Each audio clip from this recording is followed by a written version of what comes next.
দেশে যখন বড় বড় দুর্নীতিবাজ, রাজনৈতিক অপরাধী কিংবা রুই কাতলা গোছের লীগ অপকর্মকারীদের নিরাপদে বিদেশে পাঠিয়ে দেওয়া হচ্ছে, তখন সেই প্রক্রিয়াকে আড়াল করতে মিডিয়ায় চলছে কিছু চুনোপুটি শিকার নাটক। এমনই বক্তব্য উঠে এসেছে তরুণ লেখক ও বিশ্লেষক সাইদ আব্দুল্লাহর একটি স্ট্যাটাসে, যা ইতিমধ্যে সামাজিক যোগাযোগ মাধ্যমে ব্যাপক আলোড়ন তুলেছে। যে আদালতে কাঁদলেন নুসরাত ফারিয়া, যখন তার জামিন আবেদন নাকচ হলো তখন তার চোখ দিয়ে টপ টপ করে পানি পড়েছেন, তার চোখ মুখ লাল হয়ে যায়। তিনি হয়তো আশা করছিলেন যে তার জামিন হবে। আগের দিন ব্যাংককে যাওয়ার চেষ্টা করেছিলেন, সেখানে বিমানবন্দরে তাকে আটক করা হয়। তারপরে তাকে ভাটারা থানা থেকে ডিবি অফিস, সেখানে জিজ্ঞাসাবাদ। এরপর দেখছি যে সংস্কৃতি উপদেষ্টা মুস্তফা সরোয়ার ফারুকী বলছেন যে নুসরাত ফারিয়ার গ্রেপ্তার বিব্রতকর ঘটনা। এবার সরকারি সিদ্ধান্ত সরাসরি জানা গেল, আওয়ামী লীগ নির্বাচন করতে পারবে না, আগামী কোনো নির্বাচনে আওয়ামী লীগ আর অংশগ্রহণ করতে পারবে না, তেমন সিদ্ধান্তে বদ্ধপরিকর সরকার।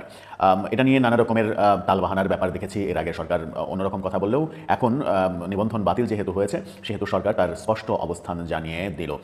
অলরেডি 3 জন গ্রেপ্তার হয়েছে। আওয়ামী লীগের নেতাকর্মী সহ অবৈধ বাংলাদেশিদের বিরুদ্ধে একটা বিশেষ অভিযান পরিচালনা করছে ভারত সরকার। খুবই করুণ পরিণতি হবে, এটা মনে রাখেন। অনেকবার বলছি কেউ যেন ভোগান্তির শিকার না হয়, এই জন্য আমরা অবশ্যই ব্যবস্থা নিব। আমরা বলছি শুধু দুষ্কৃতিকারী যেন আইনের আওতায় আসে এবং শাস্তি ভোগ করে, কোনো একটা নিরীহ লোক যেন কোনো অবস্থায় শাস্তি ভোগ যেন না করে, এই ব্যবস্থা আমরা অবশ্যই নিব। হুবহু একদম ছাত্রলীগের মতো হয়ে উঠছে ছাত্রদল। যুক্তরাষ্ট্রের সাবেক প্রেসিডেন্ট জো বাইডেন ক্যান্সারে আক্রান্ত এবং তার দেহে প্রোস্টেট নামক ক্যান্সার ধরা পড়েছে। স্টেজ কত? স্টেজ 3-তে আছে। আসসালামু আলাইকুম প্রিয় দর্শক, বর্তমান সময়ের রাজনৈতিক প্রেক্ষাপট বা পরিস্থিতির উপর বিশ্লেষণ করে আপনাদের সামনে কিছু গুরুত্বপূর্ণ ভিডিও ফুটেজ নিয়ে হাজির হয়েছি। এমনকি দর্শক, আমি আশা করছি যারা ভিডিওটি অন করেছেন তারা সম্পূর্ণ ভিডিওটি মনোযোগ সহকারে দেখবেন, তাহলেই বুঝতে পারবেন ভিডিওর মূল রহস্য বা আসল ঘটনাগুলো। তো প্রিয় দর্শক, আমি আর বেশি কথা বাড়াতে চাই না, চলুন দেখে আসি আজকের সেই কাঙ্ক্ষিত ভিডিওগুলো। তবে তার আগে বলি, যারা এখনও চ্যানেলটি সাবস্ক্রাইব করেননি তারা চ্যানেলটি সাবস্ক্রাইব করে পাশে থাকা বেল আইকনটি বাজিয়ে দেবেন, আর যারা ইতিমধ্যে সাবস্ক্রাইব করে রেখেছেন তাদেরকে অসংখ্য ধন্যবাদ। তো চলুন দর্শক, একটা লাইক দিয়ে আমরা ধারাবাহিকভাবে সকল ভিডিওর বিস্তারিত আলোচনা দেখে আসি। ছিলাম প্রধান উপদেষ্টার কথা। দ্য ইকোনমিস্টের সঙ্গে সাক্ষাৎকার দিয়েছেন তিনি গতকালকে, এবং সেই সাক্ষাৎকারে স্পষ্ট করে বলেছেন আওয়ামী লীগ আগামী নির্বাচনে অংশগ্রহণ করতে পারবে না। যেহেতু গত 12ই মে আওয়ামী লীগের নিবন্ধন বাতিল করে দেওয়া হয়েছে, সেহেতু আওয়ামী লীগের আর নির্বাচনে অংশগ্রহণের সুযোগ নেই।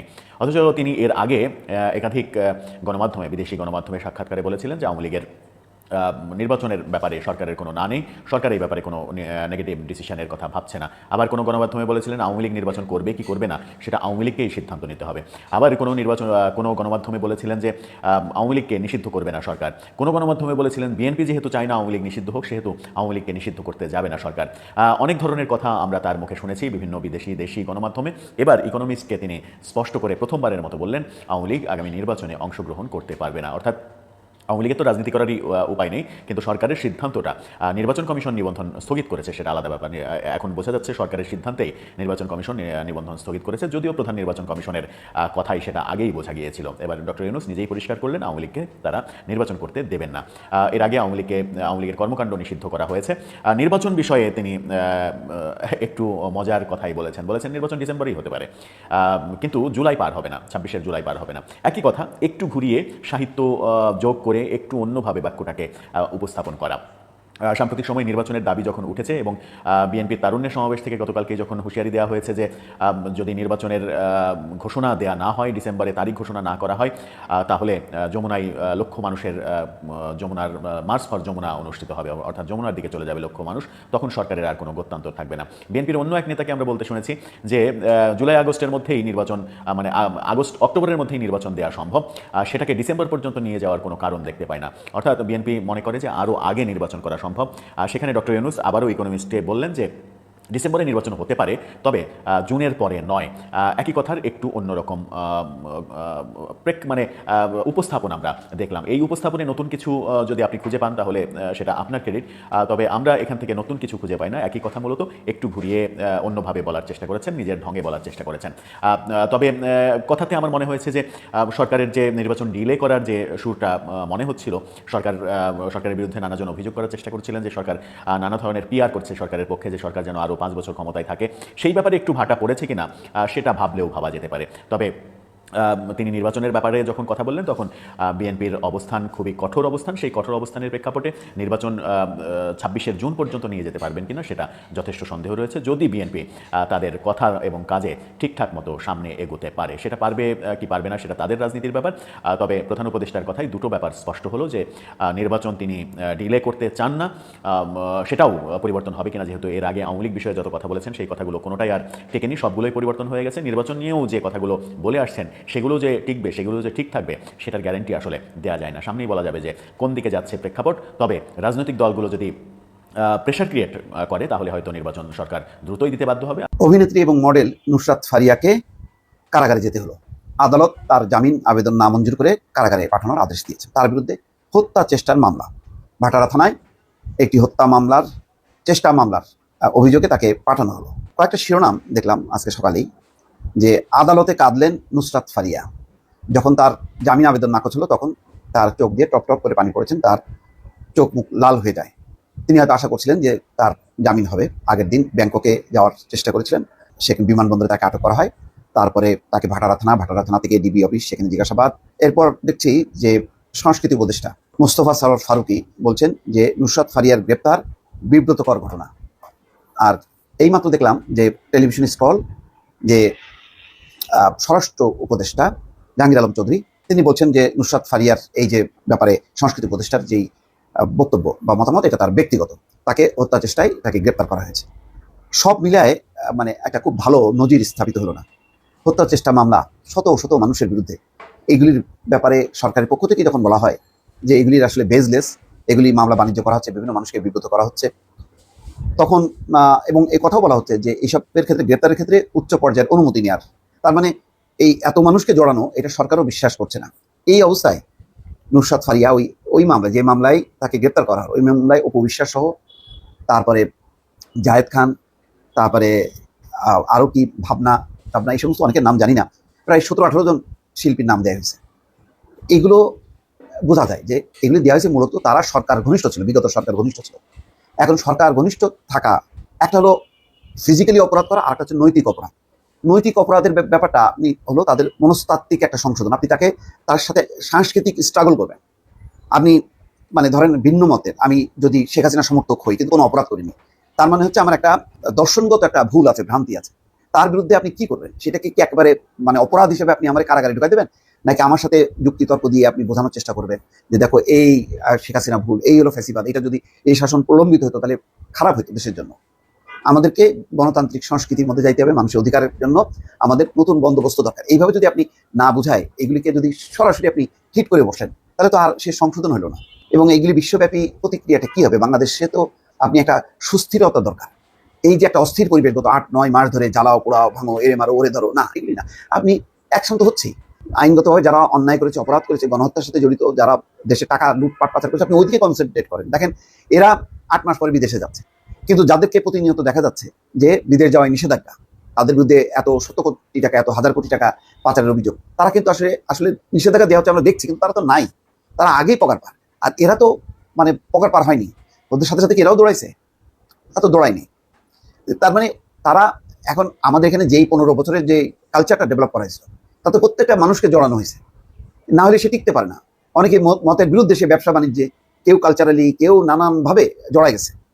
এগুলিকে আপনি পার্থক্য করা দরকার, যে কে প্রকৃত অপরাধী আর কে হচ্ছে মানে বাধ্য হয়ে বা নৈতিকভাবে মানসিকভাবে সে বায়াস্ট হয়েছে। এগুলি পার্থক্য যদি না করেন, এইভাবে গণহারে এই কার্যক্রমটা এটা ঠিক না, এটা সমাজে অস্থিরতা বাড়াবে। বৈষম্য বিরোধী ছাত্র আন্দোলনে ভাটারা থানার এনামুল হক হত্যা চেষ্টা মামলায় জামিন না পেয়ে এজলাসে কাঁদলেন চিত্রনায়িকা নুসরাত ফারিয়া। সোমবার ঢাকা মেট্রোপলিটন ম্যাজিস্ট্রেট সারা ফারজানা হকের আদালতে কান্না করেন তিনি। এদিন সকাল 8:30টায় তাকে হাজতখানায় হাজির করে পুলিশ। এরপর বুলেট প্রুফ জ্যাকেট, হেলমেট ও হাতকড়া পরিয়ে সকাল 10টায় তাকে দ্বিতীয় তলায় 27 নম্বর কোর্টে তোলা হয়। পরে সকাল 10টা 5 মিনিটে শুনানি শুরু হয়। শুনানি চলাকালীন তিনি আদালতে কাঠগড়ার সামনের অংশে ছিলেন। শুনানি শেষে সকাল 10টা 28 মিনিটে তার জামিন নামঞ্জুর করে কারাগারে পাঠানোর আদেশ দেন। তখন তার চোখ দিয়ে অশ্রু গড়িয়ে পড়ে, তার চোখ মুখ লাল হয়ে যায়। আগামী 22শে মে ফের তার জামিন শুনানির দিন ধার্য করেছে আদালত। রোববার বিমানবন্দর থেকে নুসরাত ফারিয়াকে আটক করে পুলিশ। এই হচ্ছে খবর। দর্শক, আমার সাংস্কৃতিক উপদেষ্টা কি বলছেন? নুসরাত ফারিয়া গ্রেপ্তার বিব্রতকর একটা ঘটনা হয়ে থাকলো বলে মন্তব্য করেছেন সাংস্কৃতিক উপদেষ্টা মোস্তফা সরোয়ার ফারুকী। নিজের ভেরিফাইড ফেসবুক অ্যাকাউন্টে দেওয়া এক পোস্টে এমন মন্তব্য করেছেন উপদেষ্টা। স্ট্যাটাসে তিনি লেখেন, আমি সাধারণত চেষ্টা করি আমার মন্ত্রণালয়ের কাজের বাইরে কথা না বলতে, কিন্তু আমার তো একটা পরিচয় আছে, আমি এই ইন্ডাস্ট্রির মানুষ ছিলাম এবং দুদিন পর সেখানেই ফিরে যাব। নুসরাত ফারিয়ার গ্রেপ্তার বিব্রতকর একটা ঘটনা হয়ে থাকলো আমাদের জন্য। আমাদের সরকারের কাজ জুলাইয়ের প্রকৃত অপরাধীদের বিচার করা। ঢালাও মামলার ক্ষেত্রে আমাদের পরিষ্কার অবস্থান, প্রাথমিক তদন্তের সংশ্লিষ্টতা না থাকলে কাউকে গ্রেপ্তার করা হবে না, এবং সেই নীতি অনুসরণ করা হচ্ছিল। সাবেক রাষ্ট্রপতি আব্দুল হামিদ প্রসঙ্গ টেনে ফারুকী বলেন, ফারিয়ার বিরুদ্ধে এই মামলা তো অনেকদিন ধরেই ছিল। উল্লেখ করে সংস্কৃতি উপদেষ্টা বলেন, সরকারের পক্ষ থেকে তদন্ত শেষ হওয়ার আগে গ্রেপ্তারের কোনো উদ্যোগ নেওয়ার বিষয়ে আমার নজরে আসেনি। কিন্তু এয়ারপোর্টে যাওয়ার পরেই এই ঘটনা ঘটে। আওয়ামী লীগের সাবেক রাষ্ট্রপতি আব্দুল হামিদের বিদেশ গমনকে কেন্দ্র করে ক্ষোভের পর ওভার নার্ভাসনেস থেকেই হয়তো বা এসব ঘটনা ঘটতে থাকে। মানে আব্দুল হামিদ গেছে, এ ব্যাপারে কিছু যারা ইমিগ্রেশন পুলিশকে অভিযুক্ত করা হয়েছে, এরপর থেকে তারা একেবারে মানে গণহারে এমন টাইট দিচ্ছে যে ওই কার সাথে কি ঘনিষ্ঠতা আছে এইগুলিকে কেন্দ্র করে ওই যে পার্থর স্ত্রীকে ফেরত দেওয়া হলো। পরে তো পার্থর স্ত্রী ঠিকই যেতে পারলো। তা নুসরাত ফারিয়া কি ইয়ে করছে, ওই শেখ হাসিনা চরিত্রে অভিনয় করছে, এটা অপরাধ হয়ে গেল। আরো কত বড় বড় অপরাধীরা চলে গেল, সেগুলি নিয়ে আর এটা একটা অপরাধ হয়ে গেল। আমি তো বললাম এটা একটা বলা যেতে পারে একটা নৈতিক অপরাধ। একটা শিল্পী হিসেবে তোমার উচিত হয়নি যে শেখ হাসিনার মতন একটা ফ্যাসিস্টের চরিত্র অভিনয় করা। এইটুকুই। আপনি ওই এখন কাকে মারবেন কাকে বকা দেবেন এটা তো বুঝতে হবে। আপনি যাকে বকা দেবেন তাকে মারবেন না, আর যাকে মারবেন তাকে তো নিশ্চয়ই বকা দেবেন না, তাকে মারবেনই। এই পার্থক্যটা যদি না করে সব যদি গণহারে এইভাবে বিচার করা, এটা মুশকিল। কয়েকদিন আগে ব্যারিস্টার আন্দালি পার্থির স্ত্রীর সঙ্গেও এরকম একটা ঘটনা ঘটেছে। এইসব ঘটনা কোনোভাবেই সমর্থনযোগ্য না। মোস্তফা সরোয়ার ফারুকী বলছেন স্ট্যাটাসে। ফারুকী আরও লেখেন, আমি বিশ্বাস করি ফারিয়া আইনি প্রতিকার পাবে এবং এই ধরনের ঢালাও মামলা আমরা আরও সংবেদনশীলভাবে হ্যান্ডেল করতে পারবো, এই আশা। আমাদের মনে রাখতে হবে আমাদের প্রধান কাজ জুলাইয়ের প্রকৃত অপরাধীদের বিচার করা। দেখ, এই অবস্থার মধ্যেও খুব সাহসের সাথে মোস্তফা সরোয়ার ফারুকী একটা পোস্ট দিয়েছেন। আমি জানি এটার পরে অনেকেই তার উপরে ঝাঁপায় পড়বে। আমি আরেকটা অবাক হলাম, সোশ্যাল মিডিয়াতে আরোহী মিম, খুব পরিচিত কোনো আর্টিস্ট না সে, বা মডেল কিনা তাও জানি না, সে একটা ছোট্ট একটা স্ট্যাটাস দিয়েছে। আমার এটা মনে ধরেছে, আমি একটু পড়ি আপনাদের সামনে। ওনাকে আসলে কোন দোষে ধরা হয়েছে, সঠিক অপরাধটা কি, আসলে হত্যার চেষ্টা মামলার কথা বলা হচ্ছে, এটা কি আদৌ সত্য, নাকি ফ্যাসিবাদীদের মতো আপনারাও যাকে তাকে মিথ্যা মামলায় জড়াচ্ছেন? খুব গুরুত্বপূর্ণ কথা। একজন শিল্পীকে যদি কোনো চরিত্রে অভিনয় করার ফলে এমন হেনস্থার শিকার হতে হয়, তাহলে সেটা চরম অন্যায় এবং অবিচার। একজন আর্টিস্টের জায়গা থেকে নিন্দা এবং প্রতিবাদ জানাই। আমি জানি না, আমি এই মেয়েটাকে আরোহী মিম, আমি তাকে চিনি না, আমি জাস্ট আমার নজরে পড়লো, আমি সোশ্যাল মিডিয়ার পৃষ্ঠা থেকে বললাম যে তার অবস্থান থেকেও সে প্রতিবাদ করলো। কিন্তু আমাদের অনেক নামি দামি শিল্পী তারা কিন্তু চুপচাপ রয়ে গেল। মানে এমন ভয় ভিতরে ঢুকে পড়েছে সবার যে কেউ মানে প্রতিবাদ করার সাহস পাচ্ছে না। সমর্থন করলে বোঝা যেত, সে লিখে ফেলতো, যেহেতু প্রতিবাদ করলে আবার কোন বিপদে পড়ে, মানে তাকে ফ্যাসিবাদের দোষক বলা হয় কিনা, সেই কারণে হয়তো বলছেন। গত 5ই আগস্টের পর বাংলাদেশ ছেড়ে বিদেশে পালিয়ে গেছে আওয়ামী লীগের বিভিন্ন নেতাকর্মীরা। দলটির স্বয়ং প্রধান সহ একটা বড় ধরনের সংখ্যা নেতা কর্মী অনুসারী, কেউ অপরাধী কেউ নিরপরাধী, বিভিন্ন ধরনের মানুষ কিন্তু বাংলাদেশ ছেড়ে পালিয়েছেন। তবে সবচেয়ে বড় গন্তব্যস্থল কোথায়? এটা হচ্ছে ভারতে। এখন আওয়ামী লীগ সরকারের পতনের পর ভারত এবং বাংলাদেশের মধ্যে যেই পাট্টাপাট্টি অবস্থানটা ছিল, এই অবস্থানটার মধ্যে আওয়ামী লীগের নেতাকর্মীরা প্রাথমিকভাবে একটু ভালোই সাপোর্ট টাপোর্ট পাইছিল। কিন্তু এখন আস্তে আস্তে বর্তমানে বাংলাদেশের সাথে ভারতের যে কূটনৈতিক আপনারা দেখছেন যে একটা সমস্যা বা শত্রুতা লেভেলে চলে গেছে, সেখান থেকে ভারতের জনগণ, ভারতের সরকারের একাংশ এবং বিরোধী দলের নেতাকর্মীরা মনে করছেন যে এই আওয়ামী লীগের জন্যই বাংলাদেশের সাথে এত ধরনের ঝামেলা, আর এদের নেতাকর্মীদেরকে ভারতে আশ্রয় দেওয়ার কারণেই বাংলাদেশের সাথে ব্যবসায়িক সম্পর্ক, কূটনৈতিক সম্পর্ক অনেক কিছু ছিন্ন হয়ে পড়ছে। এখন যারা ব্যবসা বাণিজ্য বিভিন্নভাবে বাংলাদেশের সাথে কানেক্টেড ছিলেন, তারা ক্ষতিগ্রস্ত হচ্ছেন। স্বাভাবিকভাবে তারা মনে করতেছে, ভাই আরেক দেশের বিপদ আমাদের মাথায় কেন?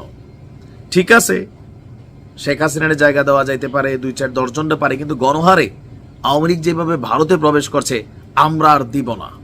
তো কি হচ্ছে? বিশেষ অভিযান। অলরেডি 3 জন গ্রেপ্তার হয়েছে। আওয়ামী লীগের নেতাকর্মী সহ অবৈধ বাংলাদেশিদের বিরুদ্ধে একটা বিশেষ অভিযান পরিচালনা করছে ভারত সরকার। আমি আশা করছি সম্পূর্ণ ভিডিওগুলো মনোযোগ সহকারে দেখেছেন।